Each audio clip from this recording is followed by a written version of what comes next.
거룩하신 주님의 이름으로 여러분께 이 말씀을 드립니다. 오늘 말씀의 시작은 신앙의 힘이라는 표현으로 좀 시작해 보겠습니다. 신앙의 힘.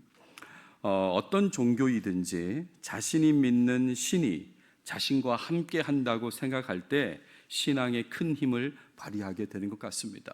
어떤 종교이든지요. 내가 믿는 신이 나와 함께 한다. 그때 큰 힘을 발휘하게 된다. 이런 말이죠. 물론 비록 그 신이라는 존재가 우리 입장에서는 거짓이라고 해도 그 신을 신앙하는 사람에게는 자신의 신과 함께하는 것만큼 큰 힘을 느끼게 만드는 것은 없을 것입니다. 아마 이 부분에 대부분 다 동의하실 거예요. 요거와 관련해서 열왕기 얘기를 좀 먼저 하고 시작하겠습니다. 열왕기하 3장에 보면 이런 내용이 나와요. 모압이 북이스라엘을 배반하는 그런 내용입니다. 여호람 때예요. 북왕국 9번째 왕 아합의 아들 여호람 때인데, 이 여호람이 이제 모압이 배반했으니까 연합군을 형성해서 이제 공격하게 됩니다. 그때 연합군의 한 축이 바로 남유다의 여호사밧 왕입니다. 남유다의 네 번째 왕이죠. 이 여호사밧은 북왕국의 여호람 아버지 아합과 사돈을 맺었습니다. 그러니까 여호사밧의 며느리 아달랴하고 이 북왕국의 여호람은 남매지간이 되는 거죠. 자, 그렇게 연합군을 형성하고 그리고 길을 에돔 길로 갔기 때문에 에돔 왕도 그 연합군에 합치게 되었습니다. 자, 이렇게 공격하게 되는데, 그런데 연합군이 이동 7일 만에 물이 없는 그런 상황이 발생하게 돼요. 그러니까 뭐 전쟁을 하기도 전에 그런 실패하게 될 그런 상황에 처한 거죠. 엘리사를 통해서 예언의 말씀을 그때 듣게 됩니다. 충분한 물을 얻을 것이라는 예언의 말씀, 그리고 모압을 이길 것이라는 그런 말씀을 듣게 돼요. 그리고 나서 이어지는 내용을 보면 다음날 아침에 준비한 개천에 물이 가득한 걸 보게 되는 것입니다. 개천을 많이 파라고 그랬거든요. 그래서 다음날 아침이 되니까 그 개천에 물이 가득하게 되었습니다. 근데 지금 모압 사람들은 자기들 성에서 그 상황을 지켜보고 있는 겁니다. 멀리서 지켜보는데 모압 사람들은 그 물 색깔이 붉은색으로 이렇게 보았던 거예요. 그러니까 물이 차고 그 아침 해에 비치니까 그 물 색깔이 붉은색으로 보였고 착각한 것입니다. 오해한 거죠. 자중질환이 일어났다고 생각하고 자기들끼리 연합군 안에서 죽여가지고 피로 그득하다 이렇게 생각한 거죠. 그래서 공격하러 나온 겁니다. 이제 우리가 마무리 지으면 된다 생각하고 나온 거예요. 그러니까 어떻게 됐겠습니까? 철저하게 모압이 패배하는 거죠. 모압이 완전히 망하게 된 상황이 펼쳐지게 됩니다. 이제 조금만 더 공격하면 모압은 완전히 다 무너지게 되어 있는 상황인데, 그런데 이때 연합군은 갑자기 공격을 멈추고 돌아가게 됩니다. 갑자기 멈춰버립니다. 조금만 더 하면 이기는데, 그런데 멈춰요. 성경에 보시면 이스라엘에게 크게 경노함이 임하매 그들이 떠나 각기 고국으로 돌아갔더라 그랬어요. 크게 경노함이 임했다라는 말은 크게 당황했다 이런 말입니다. 그 마지막 순간에 이제 금방 이제 모압 왕만 잡으면 끝날 것 같은 그런 상황에서 크게 당황해서 갑자기 그냥 고국으로 돌아갔다 그런 말이잖아요. 자, 그렇다면 무엇 때문에 연합군은 크게 당황했을까? 왜 그랬을까? 그것은 모압 왕이 인신 제사를 드렸기 때문에 그렇습니다. 사람을 제물로 제사를 드렸다 이런 말이에요. 열왕기하 3장 20절 상반절에 보면 이에 자기 왕위를 이어 왕이 될 맏아들, 그러니까 세자죠. 우리로 치면 세자를 데려와서 성 위에서 번제를 드렸다는 거예요. 각을 뜨고 제물로 바쳤다, 불태워 드렸다 이런 말입니다. 이걸 보고 당황한 거죠. 모압 신이 함께 하기를 기대하는 이 인신 제사를 보면서 이 연합군은 실제로 모압 신이 함께 할 수 있다고 생각한 것이 큰 당황함으로 이어진 것입니다. 저쪽 신이 함께 할 것 같은데 라고 하는 그 당황함 때문에 마지막 순간에 공격을 멈추고 집으로 돌아갔다 이런 말이에요. 참 신도 아님에도 불구하고 그 신이 함께하면 능력이 나타날 것이라고 잘못 생각하고 그렇게 움직였다 이런 말이죠. 이것과 대조적으로 세상의 신과 비교도 되지 않는 유일하신 하나님, 제가 2주 전 설교에서 강조했습니다. 하나님은 유일하신 하나님이라고. 그 유일하신 하나님께서 우리와 함께 하신다면 얼마나 큰 능력이 나타나겠습니까? 각자 자기 신이 함께하면 능력이 나타난다고 하지만 진짜 우리가 신앙하는 그분은 유일하신 하나님이다 이런 말입니다. 그분이 우리와 함께 하신다면 얼마나 큰 능력이 나타나겠습니까? 하나님의 함께 하심은 하나님을 믿는 자들의 신앙의 힘의 원천이 되는 것이죠. 우리 하나님은 온 세상 창조주이시고 주관자이신 분입니다. 그런 분이 함께 하시면 얼마나 큰 능력이 나타나겠냐, 계속 그 말씀을 드리고 있어요. 게다가 세상의 신들은 사람들에게 먼저 다가오지 않습니다. 거꾸로 사람들이 그 신들을 향해 나아가는 것이 보통의 모습이잖아요. 도움을 얻기 위해서 신에게로 나아갈 때 특별히 때로는 과격한 모습을 보이기도 합니다. 그래야만 신이 만나줄 것 같아서 과격한 모습을 보이기도 한다, 이런 말이에요. 갈멜산에서 엘리야가 바알 선지자들하고 대결을 펼칠 때 바알 선지자들이 먼저 불을 내려달라고 바알을 부르지 않습니까? 그때 어떻게 하는지 아시죠? 이에 그들이 큰 소리로 부르고 그들의 규례를 따라 피가 흐르기까지 칼과 창으로 그들의 몸을 상하게 하더라. 이렇게 해야만 신이 만나줄 것 같으니까 그렇게 하는 것이 보통의 모습이다, 이런 말입니다. 하지만 바알 신은 응답하지 않았습니다. 바알 신의 응답이 없었다, 이런 말이죠. 그런데 우리 유일하신 하나님께서는 우리 인간을 먼저 찾아오셔서 만나주시는 분이십니다. 하나님은 우리를 먼저 찾아주시고 만나주시는 분이다, 이런 말이에요. 우리와 함께 하시려고 먼저 움직이시는 분이 바로 그 유일하신 하나님이십니다. 그러므로 하나님께서 찾아오실 때에 그 하나님을 무시하지 않고 거절하지 않고 제대로 경험하기만 하면 엄청난 신앙의 힘, 신앙의 변화를 경험하며 살 수 있다, 이런 말입니다. 무력한 신앙생활에서 벗어날 수 있는 것이죠. 예수 그리스도를 믿는다고 하면서, 복음을 믿는다고 하면서 아무런 복음의 능력이 없이 살아가는 그런 무력한 신앙생활에서 벗어날 수 있다, 이런 말입니다. 하나님을 경험할 때요, 하나님을 경험할 때 그렇다, 이런 말이죠. 오늘 본문은 하나님을 제대로 경험하지 못하고 엉뚱한 모습만 보이던 그 야곱이 하나님을 확실히 경험하는 내용을 보여줍니다. 이 과정에서 많은 신앙인들에게 익히 알려진 그 히브리어 단어 브니엘이라는 단어가 등장하게 되는데 이 관련 내용에 주목하고자 합니다. 유일하신 하나님을 제대로 경험하고자 하는 그런 마음으로 오늘 본문을 살펴보도록 하겠습니다. 오늘 본문은 32장 16절에서 32절까지를 다루도록 하겠습니다.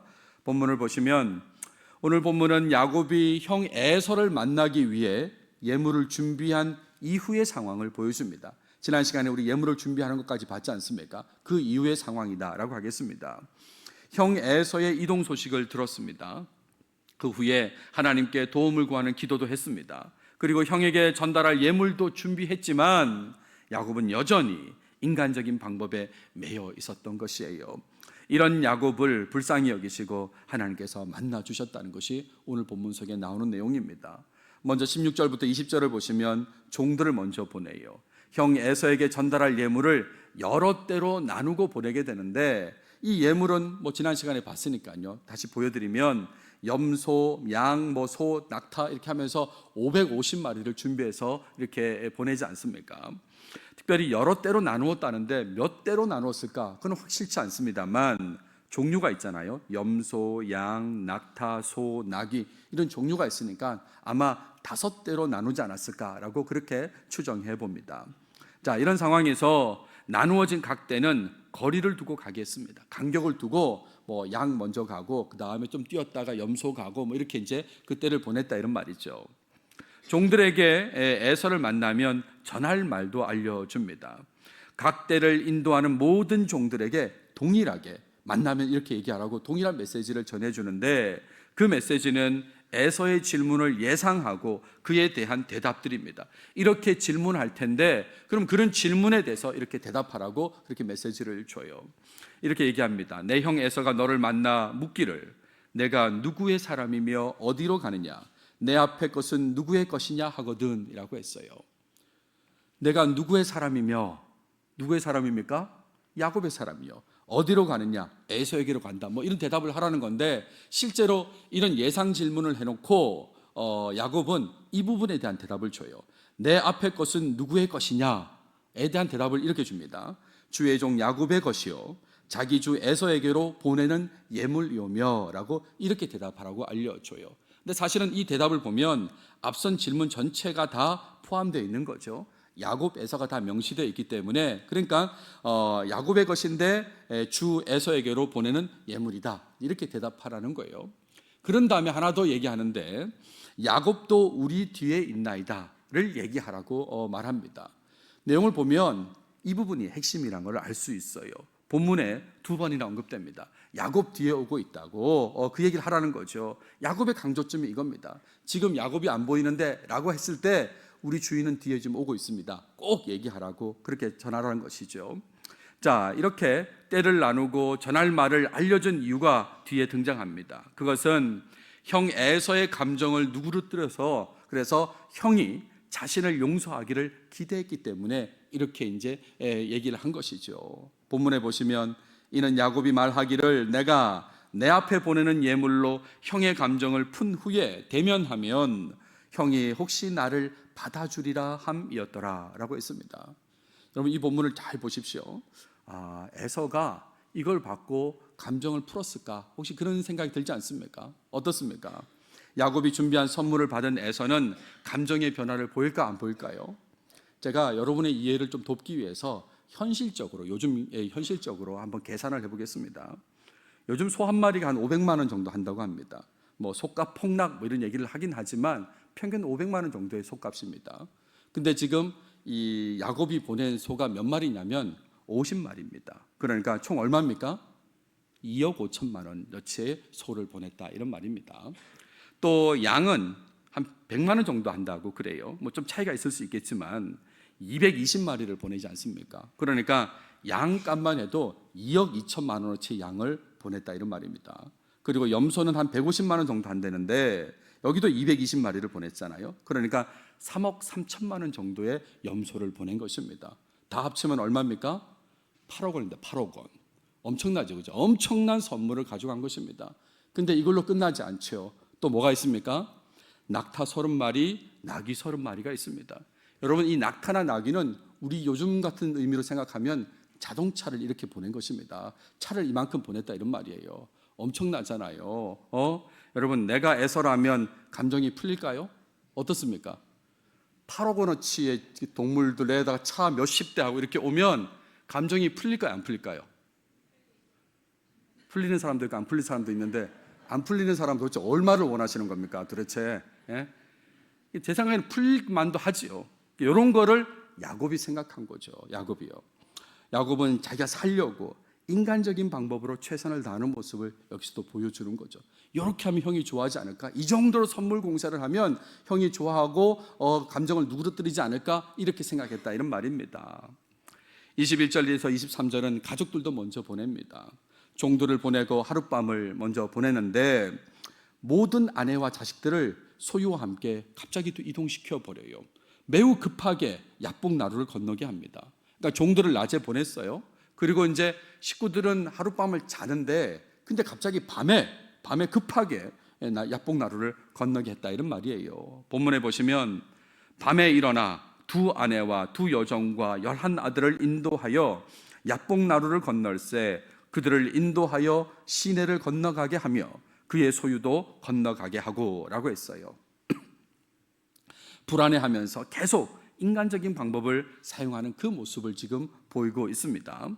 여기서 많이 알려진 강이죠. 야복강이 등장하는데 어디쯤 위치했냐면 지도를 보시면 가운데 부분에 갈릴리 호수와 사이사이에 요단강이 흘러가고 있는데 요단강 중간 부분 이 부분이 바로 야복강이 되겠습니다. 그러니까 이 야복강을 중심으로 야곱은 위에서 지금 내려오고 있는 상태고 에서는 에돔 세일 땅에서 밑에서 올라오고 있는 상황인데 지금 야복강을 건너나 마냐 지금 그런 상황이라는 거죠.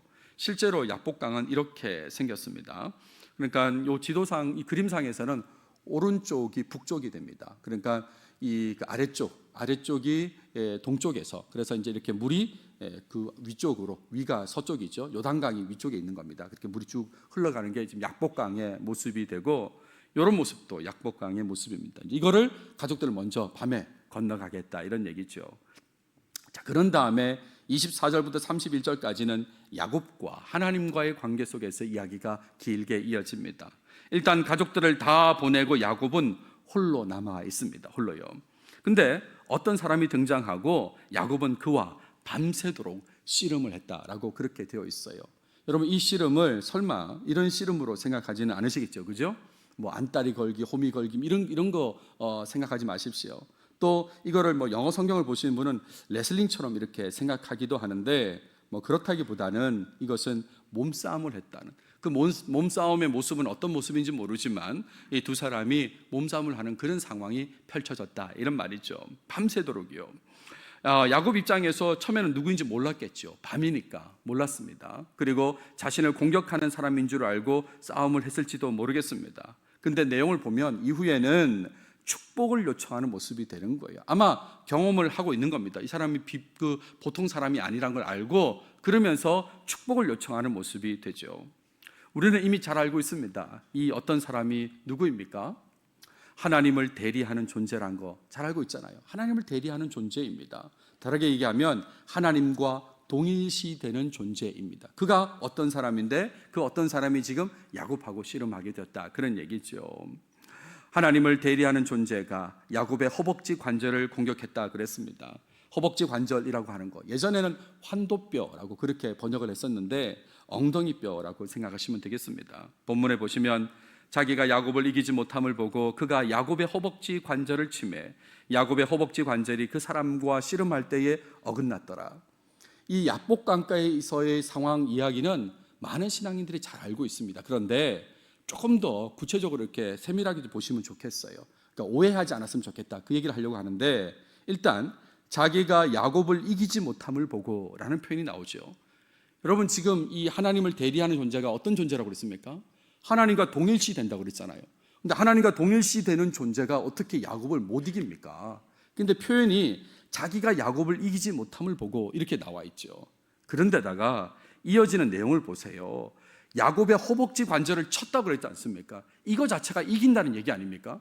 이겼다는 얘기잖아요. 근데 왜 자기가 야곱을 이기지 못함을 보고 라고 그렇게 표현했을까? 이것은 단순히 이긴다, 이기지 못한다 그 얘기가 아니라 야곱의 간절함을 보여주는 그런 내용이라는 거죠. 야곱이 이럴 정도로 간절했다.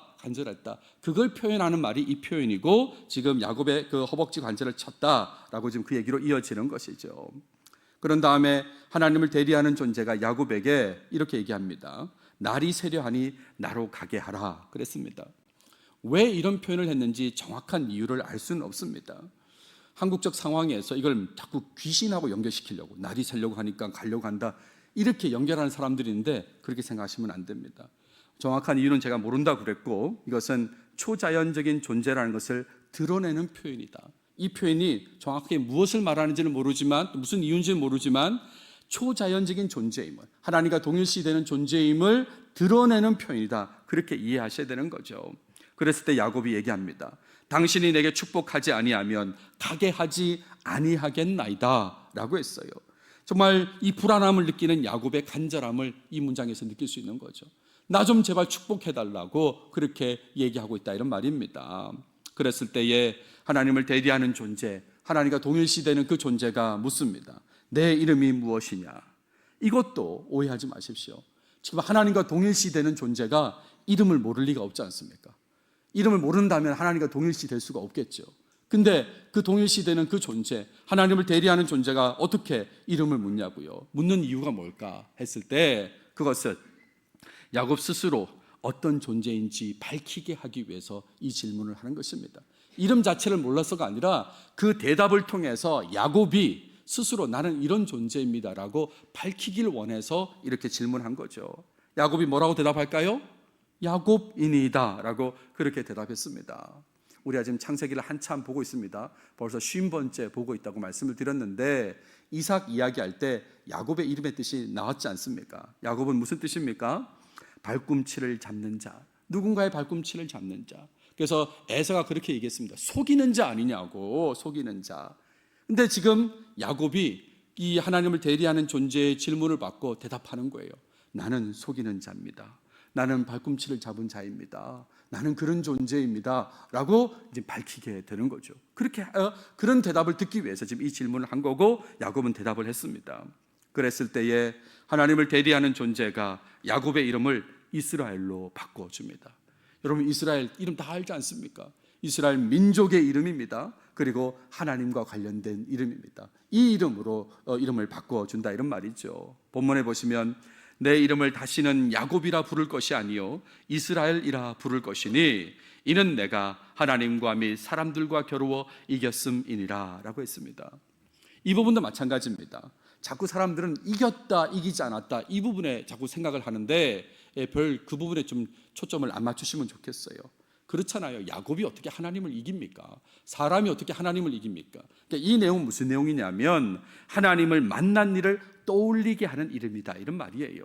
그때 하나님께서 씨름에 응해 주셨지 않습니까? 그때 씨름했을 때 얻은 이름이다. 그걸 떠올리게 하는 이름, 그게 바로 이스라엘이다. 이런 차원에서 이 지금 표현되어 있는 내용이다 이런 말이죠. 아무튼 형과의 성공적인 만남을 기대하게 만드는 그런 내용이 이 부분이다라는 걸 알 수 있습니다. 야곱의 할아버지 아브라함도 아브라함에서 아브라함으로 이름이 바뀌었잖아요. 야곱의 할머니 사레도 사라로 이름이 바뀌었지 않습니까? 마찬가지로 지금 손자 야곱도 이름이 이스라엘로 바뀌었습니다. 그러면서 독자들로 하여금 형과의 성공적인 만남이 기대된다 이렇게 느낌을 갖게 하는 거죠. 계속 이어집니다. 야곱이 하나님을 대리한 존재에게 묻습니다. 당신의 이름을 알려주소서.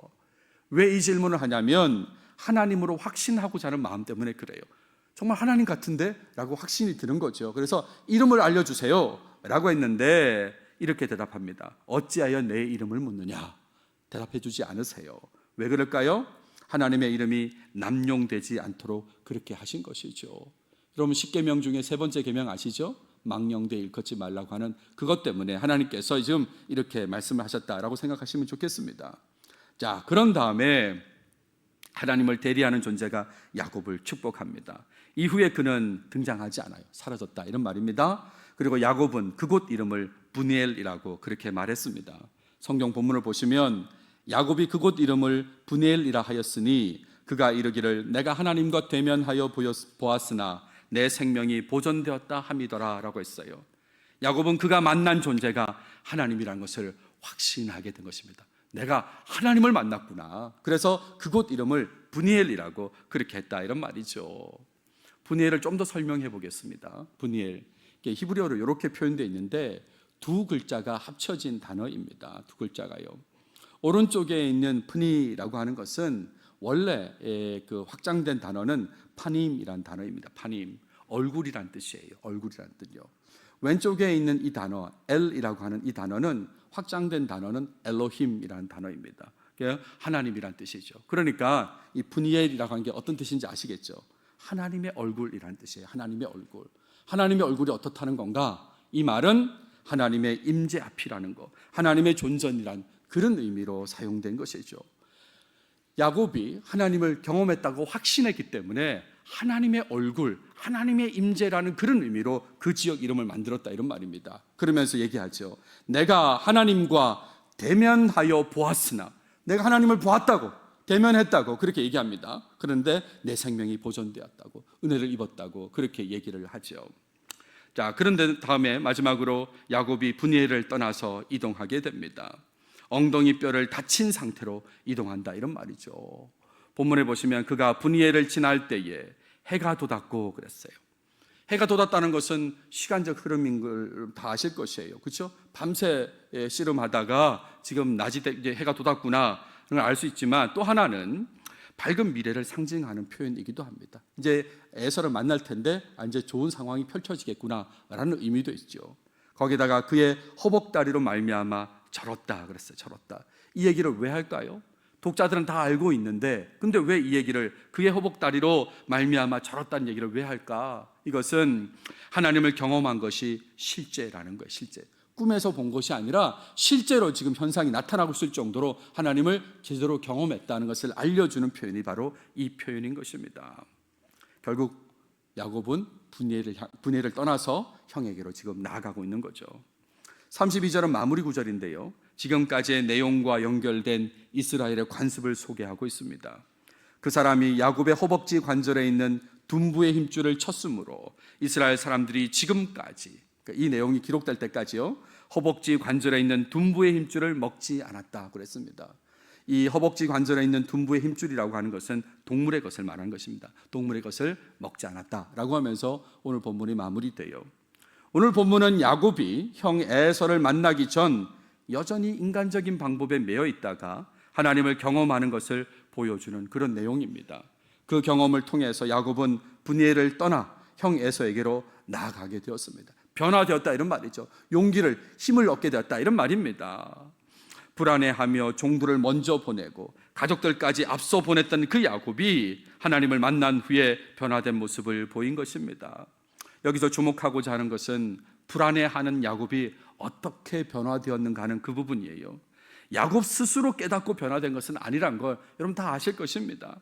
야곱은 앞서 기도했음에도 불구하고 계속해서 인간적인 방법에 머물렀습니다. 그래서 오늘 본문의 시작도 준비한 선물을 때로 나누었지 않습니까? 여러 때로 나눈 모습도 보이고 에서를 주라고 표현하게 그렇게 메시지를 전하기도 하고요. 또 마지막까지 자기는 가지 않는 그런 모습을 보입니다. 가족들까지 다 보내놓고도 자기는 가지 않는 그런 모습, 인간적인 방법을 계속 사용하고 있지 않습니까? 이런 야곱을 하나님께서 먼저 찾아와 주시고 먼저 만나 주셨다 이런 말입니다. 그의 불안함을 아시고 간절함을 가진 그와의 씨름에 응해 주셨습니다. 하나님이 먼저 다가오셔서 응해 주신 것이죠. 또한 그의 이름을 묻고 그의 이름을 야곱에서 이스라엘로 바꿔주셨습니다. 나는 속이는 자입니다라는 그 스스로 말하게 하시고 그런 다음에 이스라엘로 이름을 바꿔주었다 이런 말이죠.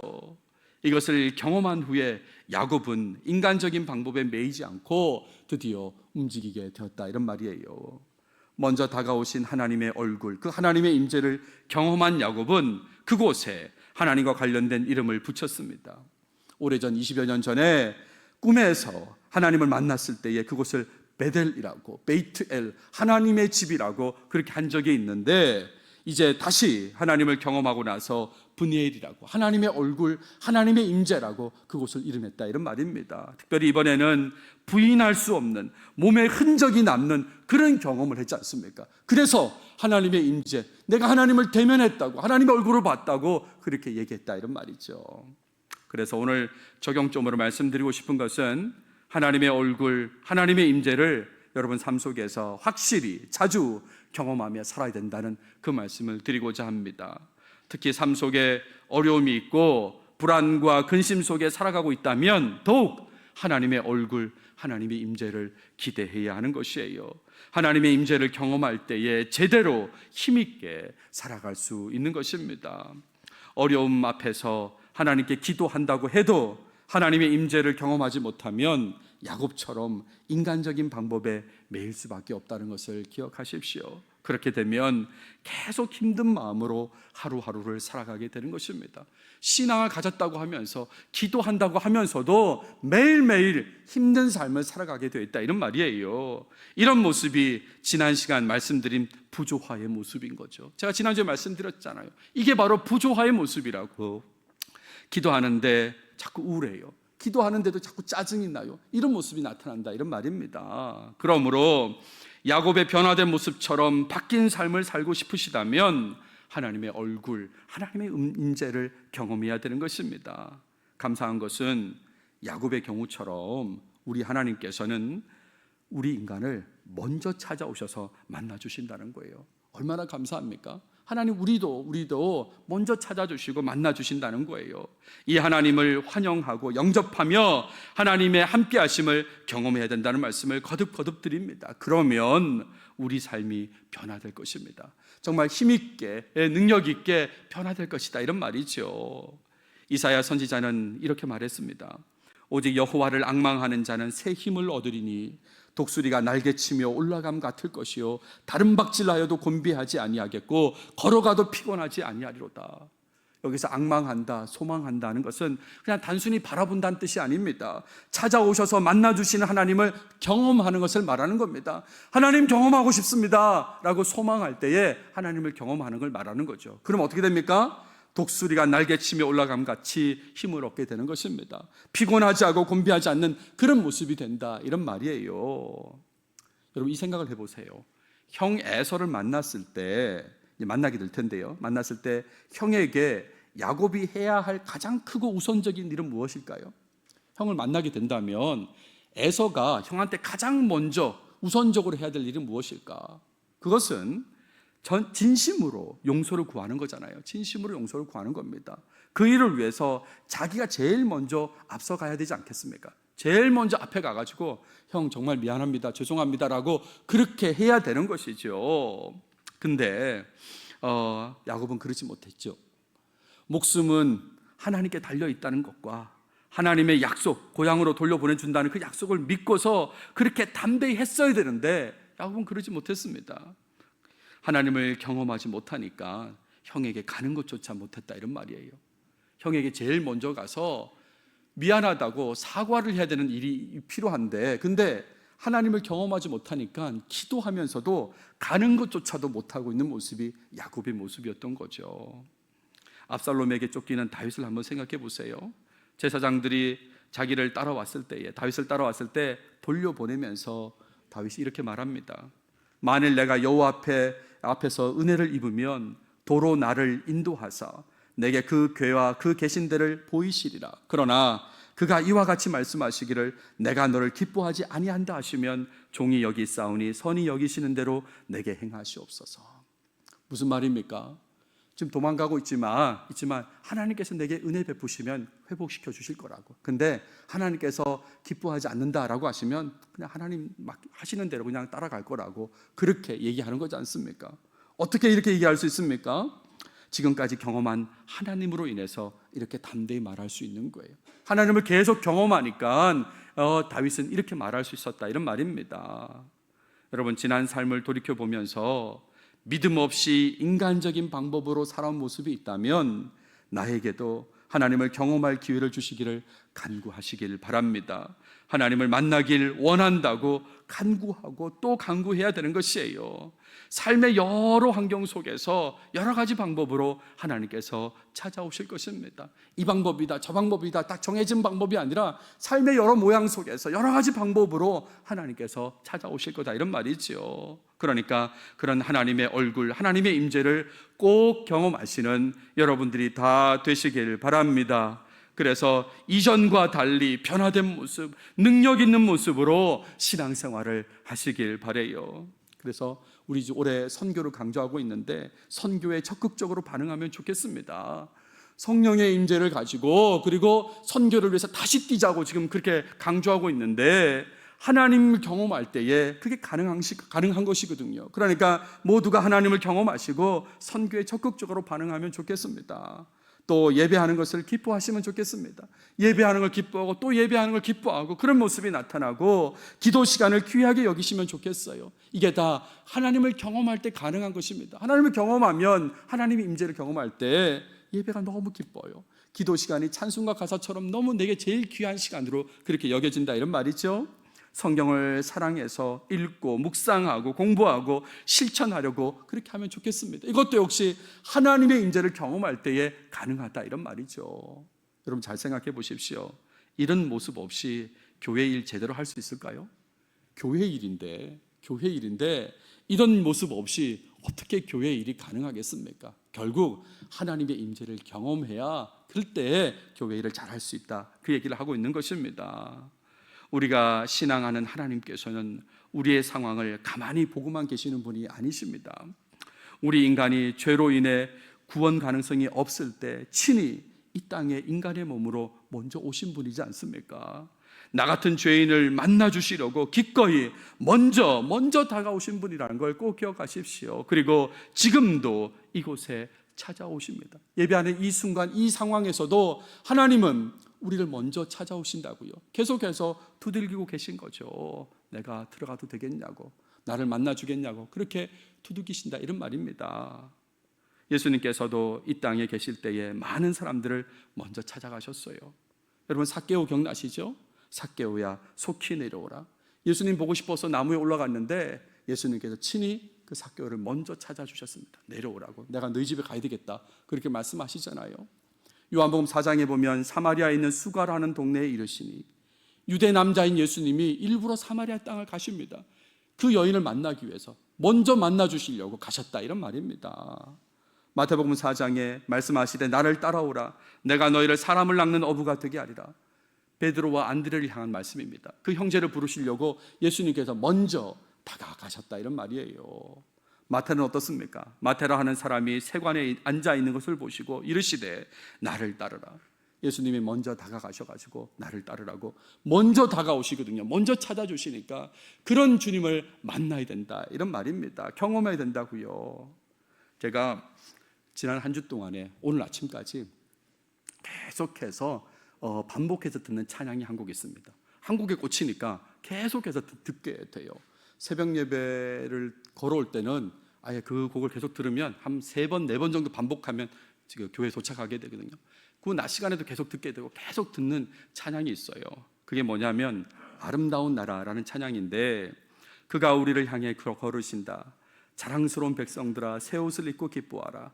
그가 우리에게 평화를 주신다. 주의 사랑에 감격하여 모두 하나님을 사랑하자. 이렇게 해서 노래가 길게 이어지는데, 근데 이 찬양은 전주가 없어요. 바로 첫 가사부터 시작하는데 그 첫 가사가 저한테 콱 꽂히는 거예요. 콱 꽂혀가지고 그것 때문에 계속 듣게 되는 겁니다. 그 가사가 바로 그가 우리를 향해 걸으신다. 그가 우리를 향해 걸으신다. 주님이 나를 향해 걸어오신다는 게 너무 좋은 거예요. 주님이 나를 향해 걸어오신다고. 그걸 매일 아침마다 매일 낮에 계속 듣는 거예요. 계속 듣고. 근데 놀랍게도요, 제가 어저께 설교를 준비하면서 이 내용을 제가 준비하는 걸 알았어요. 주님이 찾아오신다고.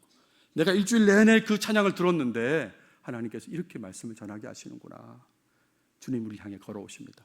우리를 찾아주신다, 이런 말이죠. 그러니까 이 주님을 경험하시길 바랍니다. 말씀을 마무리하겠습니다. 먼저 찾아오시고 만나주시는 하나님, 그 하나님을 경험하길 소망하고 간구하시는 여러분 모두가 꼭 되시길 바랍니다. 그래서 정말 하나님의 얼굴, 하나님의 임재를 경험해서 능력 있는 신앙생활, 인간적인 방법에서 벗어난 변화된 신앙생활을 하시는 여러분들이 되시면 좋겠습니다. 꼭 하나님의 임재를 경험해서 여러분 생활하는 모든 곳에서 푸니엘이라고, 하나님의 얼굴을 대면했다고 푸니엘을 말하는 모든 목양교회 식구들이 다 되시길 바랍니다. 기도하겠습니다. 하나님 감사합니다. 오늘도 창세기를 통해서 말씀해 주셔서 감사합니다. 특별히 오늘은 야곱이 하나님을 대면해서 그곳 이름을 브니엘이라고 한 그 내용을 살펴보았습니다. 하나님, 우리도 야곱처럼 하나님을 경험하며 살게 해 주시옵소서. 우리를 먼저 찾아오시는 그 주님을 바로 알아보고 주님을 영접하며 주님을 경험해서, 그래서 힘있는 신앙생활, 변화된 신앙생활 하는 우리 모두가 되게 꼭 도와주시옵소서. 이 모든 말씀 예수님의 이름으로 기도드렸습니다. 아멘.